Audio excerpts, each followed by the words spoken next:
हल्दी घाटी युद्ध में जो महाराणा प्रताप की हार हुई, महाराणा प्रताप को मारा किसने?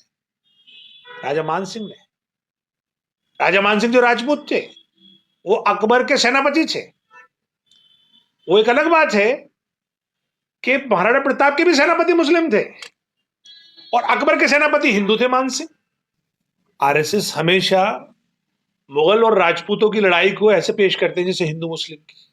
कभी ये नहीं बताएंगे कि आखिर हल्दी घाटी युद्ध में जो महाराणा प्रताप की हार हुई, महाराणा प्रताप को मारा किसने? राजा मान सिंह ने। राजा मान सिंह जो राजपूत थे, वो अकबर के सेनापति थे। वो एक अलग बात है कि महाराणा प्रताप के भी सेनापति मुस्लिम थे और अकबर के सेनापति हिंदू थे, मान सिंह। और दोनों तरफ इनकी जो अकबर की फौज में 3,000 अफगानी थे और महाराणा प्रताप की फौज में 2,000 अफगानी मुसलमान थे। तो दोनों तरफ फौजी भी मुसलमान थे, सेनापति इधर हिंदू था उधर मुसलमान था। तो ये लड़ाई किसी तरह से भी कोई मजहब की लड़ाई नहीं थी, ये राजाओं की लड़ाई थी। अब राजा में जाहिर बात है, जो राजा भारी पड़ गया उसने दूसरे राजा को मार दिया। तो मान सिंह ने महाराणा प्रताप को मारा, ये बात आरएसएस आपको कभी नहीं बताएगी। वो तो कहते हैं कि मुसलमानों ने मारा और कितनी बहादुरी से लड़े थे। असल में आरएसएस जो है, मुगल रूल को या गौरी रूल को या गुलाम वंश को या खिलजी को या लोधी को या तुगलक को ये मुस्लिम बताने की कोशिश करते हैं, जबकि वो खुद में अपने आप में खुद में खानदान थे। मुगल में और सूर्य वंश में खूब लड़ाई हुई। शेरशाह सूरी ने हुमायूं को हराया, हुमायूं ने शेरशाह सूरी को हराया। तो सवाल, वो तो राजाओं की लड़ाई होना उस जमाने का आम बात थी। अब उसमें राजपूत राजाओं में आपस में लड़ाई होती थी और राजपूत और मुगल में लड़ाई हुई, मुस्लिम और नॉन मुस्लिम्स में लड़ाई हुई, दक्कन में ऐसी हुआ। तो ये पूरा जो भारतवर्ष है, जिसमें अफगानिस्तान भी उसका हिस्सा था भारतवर्ष का, इसमें राजाओं का प्रचलन था। राजा अपना विस्तार जब करते थे तो दूसरे राजा पे चढ़ाई करते थे, वो राजा चाहे वो किसी उन्हीं के सेम मजहब का हो या दूसरे मजहब का हो। तो उन उन तमाम स्टोरीज को ये जो आज आरएसएस यूज करती है, ये पहले कहते हैं ना, डिस्टॉर्ट करके यूज करती है। सच बात ये है, भारतवर्ष अगर गुलाम रहा किसी का, तो वो ग्रेट ब्रिटेन की महारानी थी, उनकी कॉलोनी था भारत, उनका गुलाम था, डिक्लेयर्ड गुलाम था। तो अगर हमें किसी को कहना है कि कोई आक्रांता था जिसने हम पे जुल्म ढाया, जिसने हमें डिक्लेयर किया, जो हमारे से लूट के ले गया सामान, तो वो थे अंग्रेज। बाकी जितने भी वंश रहे, गुलाम वंश से शुरू हो जाइए आप, 1190 से 1090 से शुरू हुए और लास्ट मुगलिया सल्तनत जो 1857 तक रही, बहादुर शाह जफर तक, सब ने राज यहीं किया, तो दफनाए भी यहीं गए, यहीं उनकी दौलत रही, हिंदुस्तान पे ही खर्च हुई, हिंदुस्तान से ही पे राज किया उन्होंने, कहीं पे वो लेकर नहीं गए। सिर्फ अंग्रेज थे जो भारत की दौलत को ले जाकर इंग्लैंड ले। आक्रांता कौन है फिर? आक्रांता अंग्रेज है। वो तो वो एक, मैंने आपको कहा, जब जो पहले जो भारतवर्ष था, जो अफगानिस्तान से लेके और बर्मा तक था, इस भारतवर्ष का एक एक चलन था कि छोटे छोटे रजवाड़े थे। एक राजा दूसरे राजे पर कभी भी अपने विस्तार के तहत अपने आप को उस पर चढ़ाई कर दिया करता था और उसे जीत लिया करता था। वो राजा कोई भी हो, चाहे वो हिंदू हिंदू पे चढ़ाई कर सकता है, मुस्लिम मुस्लिम पे चढ़ाई कर सकता है, हिंदू मुस्लिम पे कर सकता है, मुस्लिम हिंदू पे कर सकता है। इसको धर्म के एंगल से देखना इतिहास के साथ अन्याय है। लगेगी आग तो आएंगे कई घर जद में, यहाँ पर हमारा मकान सिर्फ थोड़ी है। यानी इतना बड़ा मुल्क जिसकी बागडोर भारतीय जनता पार्टी या यूं कहें आरएसएस के हाथ में है, वो पूरा आरएसएस परिवार इस मुल्क को बर्बाद करने में रात दिन लगा हुआ है। ये बात देर से ही सही, लेकिन मोहन भागवत के समझ में आ गई कि हम जिस राह पर इस मुल्क को ले जा रहे हैं, जिस अंदाज में हम हिंदुस्तान की मस्जिदों को टारगेट कर रहे हैं, इसका जो आखिर होगा वो इस मुल्क के लिए तबाहकुन होगा। इसलिए अब से 1.5 साल पहले भी ये बात मोहन भागवत ने कही थी, लेकिन मोहन भागवत अपने ही लगाए हुए जो खून जब मुंह को लग जाता है ना, यानी अपने कैडर को उन्होंने खून मुंह पे लगा दिया कि आपको जहां मस्जिद मिले, जहां मुसलमान मिले, वहां उसको टारगेट करिए। तो वो अब उनके काबू में नहीं रहा। अब मोहन भागवत ने को दोबारा से कहना पड़ गया। अब इस देखना ये है कि इसका असर कितना होगा। बट सच्चाई ये है कि जो आरएसएस ने पिछले 99 साल में किया है, जो बोया है, उसको अब काट रहे हैं। जाहिर तौर पे तो आपको ये नजर आ रहा है कि हिंदुस्तान की अकलियत, जो बड़ी अकलियत है मुसलमान, वो टारगेट हो रहे हैं और उनके उनकी मसाजिद, उनके मज़ार, उनकी खानकाएं और उनकी दरगाहें जो है वो टारगेट हो रही हैं। लेकिन सच ये है, ये मुल्क टारगेट हो रहा है। ये मुल्क जो ख्वाजा मोइनुद्दीन चिश्ती रहमतुल्लाह अलैह की तालीमात से जाना जाता है, इन शरपसंदों की इतनी हिम्मत पड़ गई कि उनकी दरगाह पे लोगों ने दावा ठोक दिया।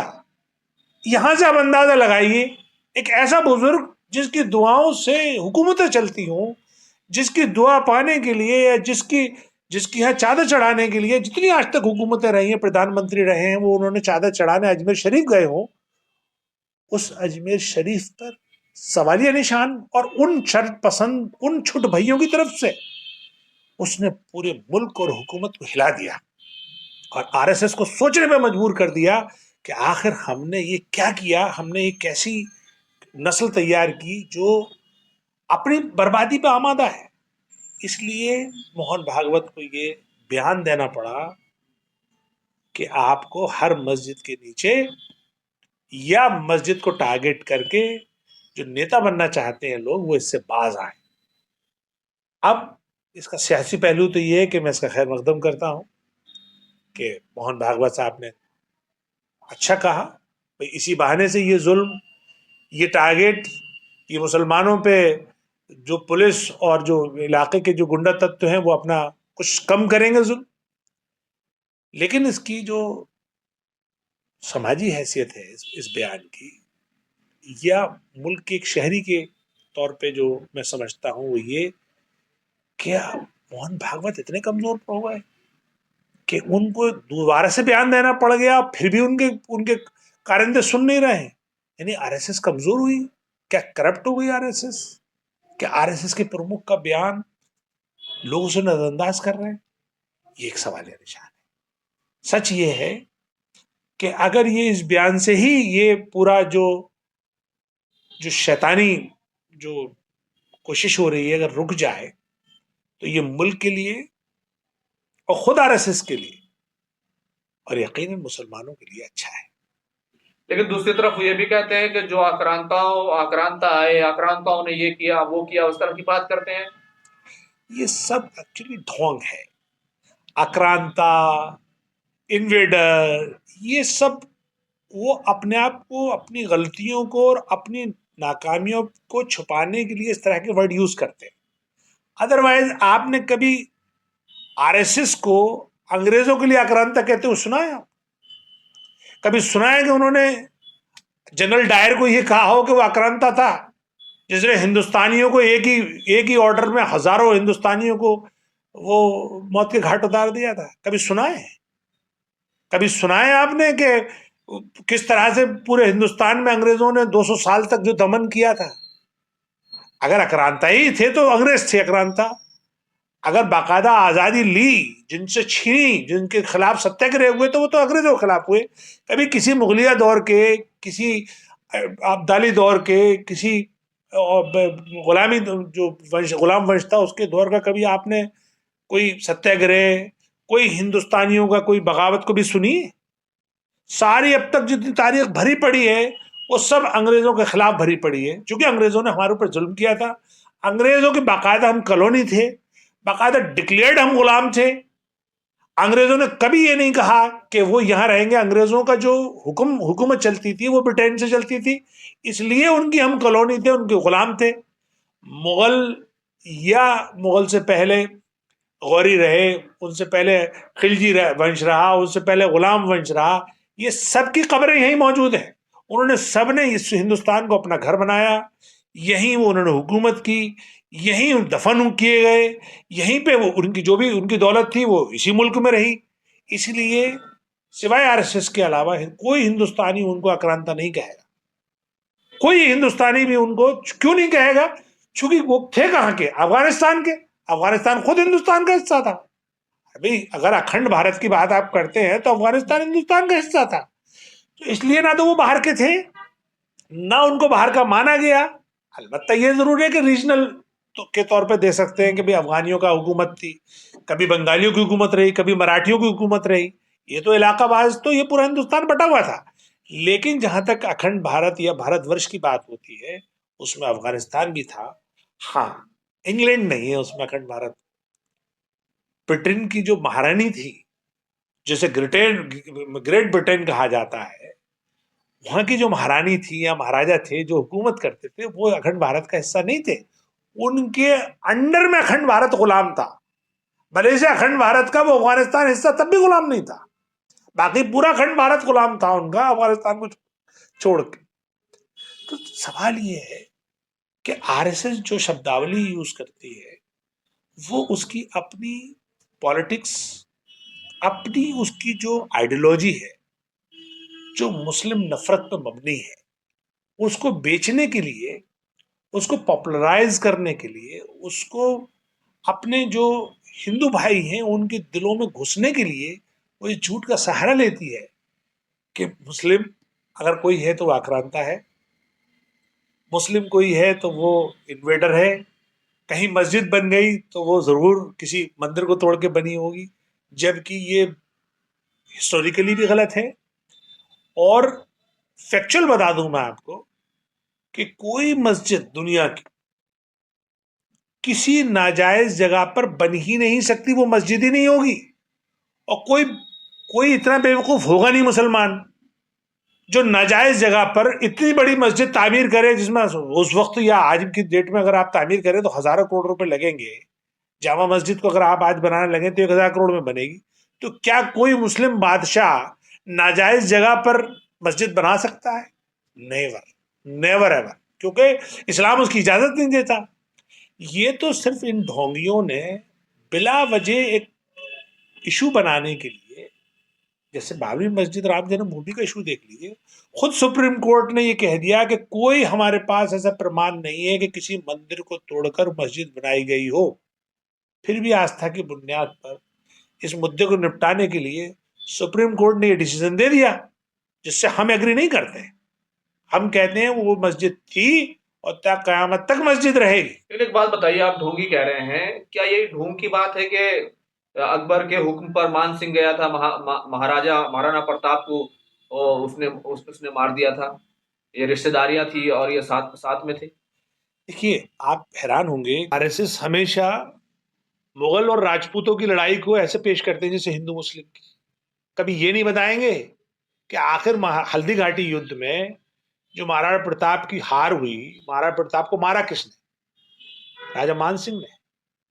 राजा मान सिंह जो राजपूत थे, वो अकबर के सेनापति थे। वो एक अलग बात है कि महाराणा प्रताप के भी सेनापति मुस्लिम थे और अकबर के सेनापति हिंदू थे, मान सिंह। और दोनों तरफ इनकी जो अकबर की फौज में 3,000 अफगानी थे और महाराणा प्रताप की फौज में 2,000 अफगानी मुसलमान थे। तो दोनों तरफ फौजी भी मुसलमान थे, सेनापति इधर हिंदू था उधर मुसलमान था। तो ये लड़ाई किसी तरह से भी कोई मजहब की लड़ाई नहीं थी, ये राजाओं की लड़ाई थी। अब राजा में जाहिर बात है, जो राजा भारी पड़ गया उसने दूसरे राजा को मार दिया।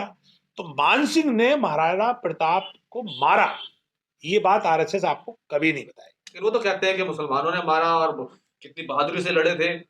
असल में आरएसएस जो है, मुगल रूल को या गौरी रूल को या गुलाम वंश को या खिलजी को या लोदी को या तुगलक को ये मुस्लिम बताने की कोशिश करते हैं, जबकि वो खुद में अपने आप में एक खुद में खानदान थे।